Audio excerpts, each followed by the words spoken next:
বলক আজি ৰৌ মাছ আৰু কাঠআলুৰ আঞ্জা বনাওঁ। প্ৰথমতে মাছকেইডোখৰ ফ্ৰাই কৰি ল'ম ধুনীয়াকৈ। ফ্ৰাই হৈ গৈছে, এতিয়া ধুনীয়াকৈ নমাই ল'ম।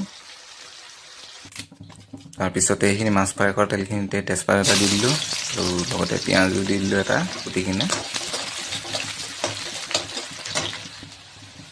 পিঁয়াজখিনি অলপ ভাজা হোৱাৰ পিছতে কাঠআলুখিনি দি দিলোঁ।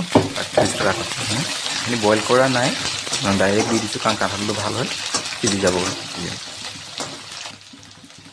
তাৰপিছতে হালধি দি দিলোঁ, সোৱাদ অনুসৰি নিমখো দি দিম।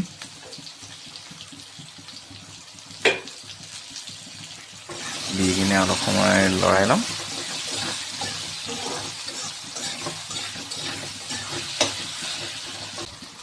অলপ সময় লৰোৱা হোৱাৰ পিছতে জিৰা, ধনিয়া আৰু জালুকৰ পেষ্ট দি দিলোঁ অলপমান। মই কৰিয়ে ৰাখোঁ, কৰি কিনে মই ফ্ৰিজত থৈ দিওঁ, এসপ্তাহমান চলি থাকোঁ আৰু। তাৰপিছত আদা, নহৰু আৰু কেঁচা জলকীয়াৰ পেষ্টখিনিও দি দিলোঁ। দি অলপ সময় লৰাই ল'ম। অলপ সময় লৰোৱা হোৱাৰ পিছতে পানী দি দিলোঁ, 2 কাপমান হিচাপত পানী দি দিলোঁ।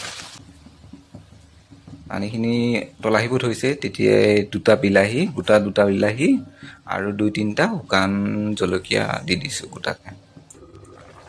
10 মিনিট ঢাকনখন মাৰি দিছিলোঁ। 10 মিনিটৰ পিছত উতল আহিছে। এতিয়া বিলাহী আৰু শুকান জলকীয়াকেইডোখৰ উঠাই ল'ম। উঠাই লৈ বাতিটোতে ধুনীয়াকৈ পিচি লৈছোঁ। কাঠআলু সিজিছেই ধুনীয়াকৈ। এতিয়া পিচি থৈ দিয়া বিলাহী আৰু জলকীয়াৰ পেষ্টখিনি দি দিলোঁ। 3-4 মিনিটৰ পিছতে মাছকেইডোখৰো দি দিম।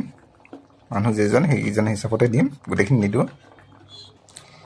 চ' ভিউৱাৰ্ছ, মোৰ কাঠআলুৰ আৰু ৰৌ মাছৰ আঞ্জা ইজ ৰেডি।